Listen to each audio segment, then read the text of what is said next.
আজকের এই দুটো মাসে আমাদের পাড়ার বাচ্চাকে নাচাতে এলো। হ্যালো বন্ধুরা, আমি সুমিত। সকালবেলা ঘুম থেকে উঠেই প্রথমে ব্রাশ করে নিচ্ছি। আমার এই ছোট্ট মিনি ব্লগে তোমাদের সবাইকে স্বাগতম। তারপর আমি ভালো করে মুখটুক সবকিছু ধুয়ে নিলাম। তারপরে এখান থেকে আমি গরম গরম কড়াইশুঁটি, কচুর আর সয়াবিনের তরকারি দিয়ে খেয়ে নিলাম। তারপর আর একটুখানি বেলা হতে আমি গাছে জল দেওয়ার জন্য বালতি করে জল নিয়ে আসলাম। তারপর গাছে জল দিয়ে দিচ্ছি। কত সুন্দর ফুল হয়েছে দেখো আমার গাছে। তারপরে আমি এখানে বারান্দাটা ভালো করে মুছছিলাম। এই যে কারা বললো ছেলেরা কোনো কাজ করে না বাড়িতে, তারাই ভিডিওটা দেখো, তাহলে তোমাদের বিশ্বাস হবে যে ছেলেরা কিছু না কিছু কাজ করে। আমি তখনই ঘর মুছার মা আওয়াজ দিল যে মাসিরা বাচ্চাকে নাচাতে এসেছে, তাই দেখতে চলে গেলাম। তোমরাও শোনো কি করছে মাসির এখানে।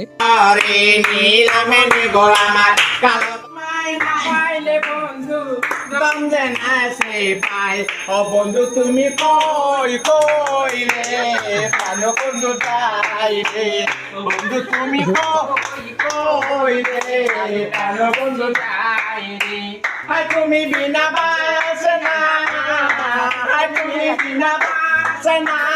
তো তোমরা পুরোটা দেখলে তোমাদের নাচ কেমন হলো কমেন্টে জানিও। আর তারপরে আমি আর মা রেডি হয়ে বেরিয়ে পড়েছিলাম ব্যাংকে যাওয়ার জন্য। ব্যাংকে এসে দেখি এখানে এত ভিড়, এখানে আমার মা বসে আছে। আমরা দুটো ব্যাংকে গেছিলাম, তারপরে এখন আমরা স্টেশনে চলে এসেছি। তারপরে দেখো ট্রেন চলে এলো, ট্রেনে করে আমি আর মা মাসির বাড়িতে যাচ্ছি। চলো বাই, ভিডিওটা তোমাদের কেমন হলো এই পর্যন্ত কমেন্টে জানিও। ভিডিও ভালো লাগলে লাইক, সাবস্ক্রাইব আর কমেন্ট করতে ভুলো না।